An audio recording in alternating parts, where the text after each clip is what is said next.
Hello students. तो इस video में आज हम लोग जो है डिस्कस करेंगे reproduction in flowering plants. Reproduction in flowering plants देखिए, बोर्ड एग्जाम में वो हाई स्कूल लेवल या इंटर लेवल दोनों पर इस टॉपिक से क्वेश्चन मिलता ही मिलता है और कंपटीशन में भी बहुत सारे क्वेश्चन इससे आते हैं। तो आज हम पढ़ेंगे इसको, पुष्पीय पौधों में लैंगिक जनन या sexual reproduction in flowering plants.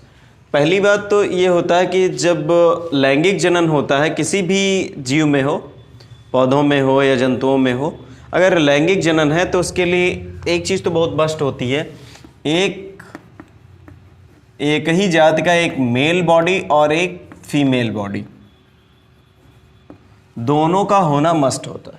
ठीक है, दोनों के संपर्क से या हम कह लें दोनों के सहयोग से या योगदान से एक क्या बनता है, एक संतान उत्पन्न होती है।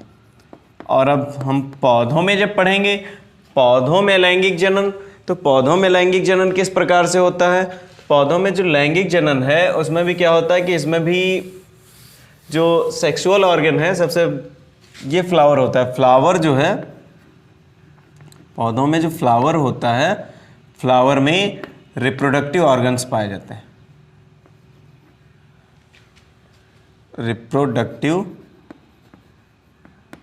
ऑर्गन्स प्रेजेंट होते हैं, ठीक है, पाए जाते हैं। रिप्रोडक्टिव ऑर्गन्स कौन कौन से होंगे। मेल पार्ट जो होगा, मेल पार्ट में बनेगा क्या, परागकण, परागकण या पॉलन ग्रेन, ठीक, और अंडकोशिका। अंडकोशिका, अंडकोशिका मतलब एग सेल, एग सेल। ये दोनों एक दूसरे से फर्टिलाइज होकर के, दोनों एक दूसरे से फर्टिलाइज होकर के क्या बनाते हैं, जाइगोट बनाते हैं। क्या बनाएंगे, जाइगोट बनाते हैं। तो ये जो परागकण है ये भी हैप्लॉइड स्ट्रक्चर है और ये भी क्या है, हैप्लॉइड स्ट्रक्चर है। नंबर ऑफ क्रोमोसोम क्या होती है, हैप्लॉइड होती, ठीक, हैप्लॉइड या हिंदी में इसको हम अगुणित कहते हैं, अगुणित, ठीक है। और ये भी क्या होती है, हैप्लॉइड होती, अगुणित, ठीक। और फिर ये n और ये n जब मिलेगा आपस में तो ये 2n स्ट्रक्चर बनता है। तो ये कैसी संरचना होती है, डिप्लॉयड, मतलब हिंदी में क्या कहेंगे इसको हम, द्विगुणित, ठीक है। तो इस प्रकार से मतलब जो लैंगिक जनन होता है, लैंगिक जनन में एक ही जाति के नर तथा मादा जीवों का होना बहुत ही महत्वपूर्ण होता है और इनके योगदान से जो नई संतान उत्पन्न होती है, तो इस पूरी प्रोसेस को हम क्या कहते हैं, रिप्रोडक्शन कहते हैं या लैंगिक जनन कहते हैं। तो हम पौधों में आज पुष्पीय पौधों में लैंगिक जनन पढ़ेंगे।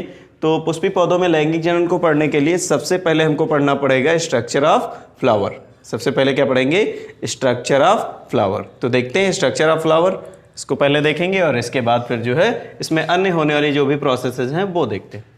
ये स्ट्रक्चर है फ्लावर का। इसमें देखेंगे कौन कौन से पार्ट्स होते हैं।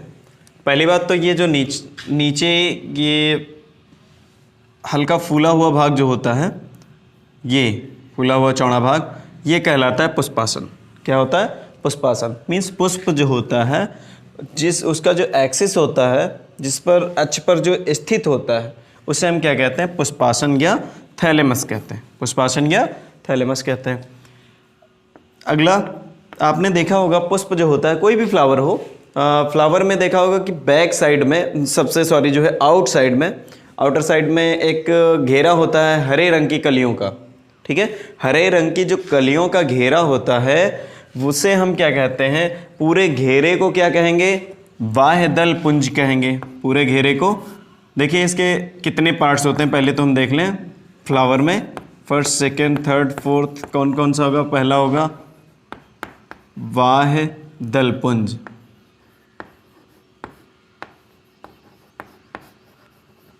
वाह्यदलपुंज, और दूसरा होता है दलपुंज, और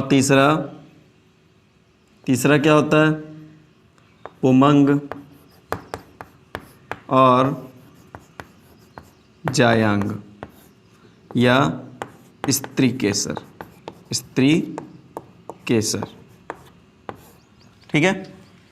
बाह्य दलपुंज को इंग्लिश में हम कहते हैं कैलिक्स, और दलपुंज को करोला।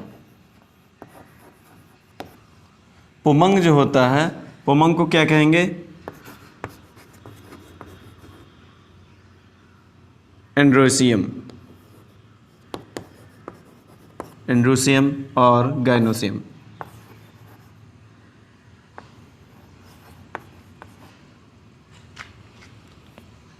एंड्रोसियम और गाइनोसियम। ठीक है। तो इसके कौन कौन से पार्ट्स होते हैं? पहला बाह्य दलपुंज, कैलिक्स, दलपुंज, करोला, पुमंग, एंड्रोसियम और जायांग या स्त्री केसर, ये गाइनोसियम कहलाता है। ठीक है। ये इसके 4 पार्ट होते हैं। पहला पार्ट जो होता है बाह्य दलपुंज हम किसे कहेंगे?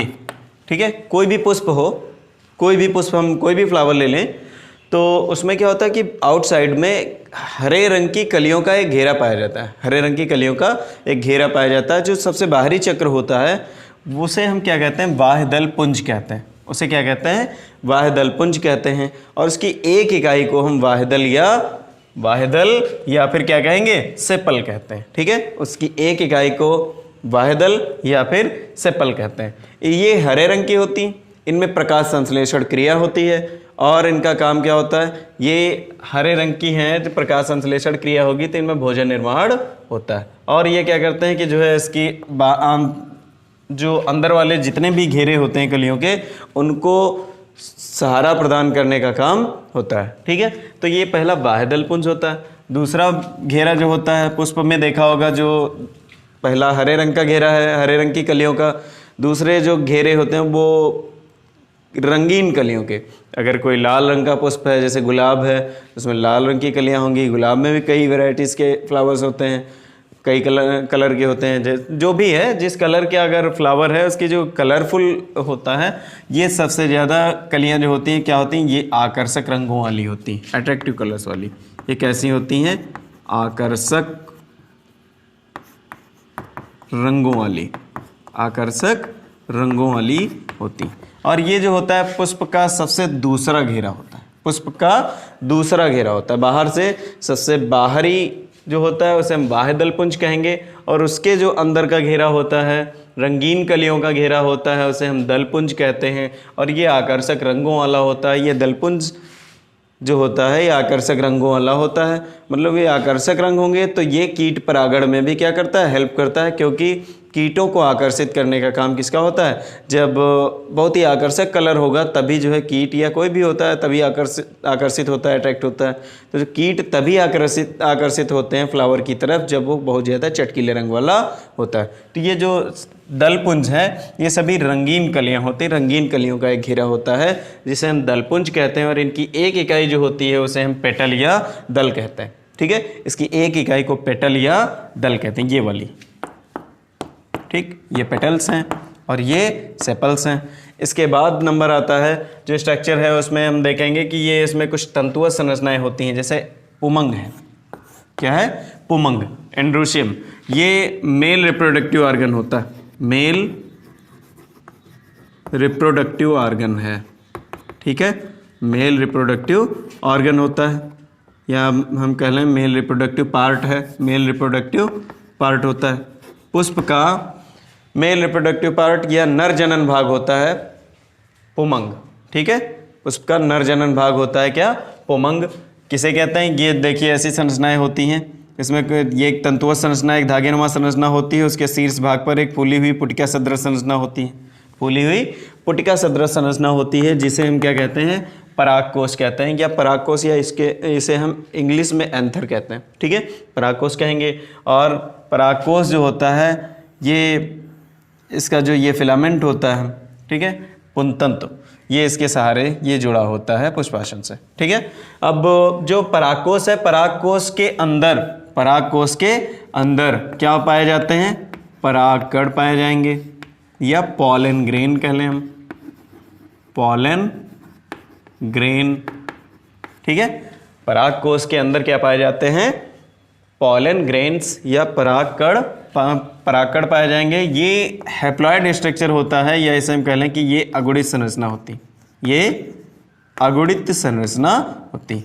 ठीक है, फिर इसके बाद का भाग होता है जो जिसे हम जायांग या स्त्री केसर कहते हैं, जिसे क्या कहते हैं?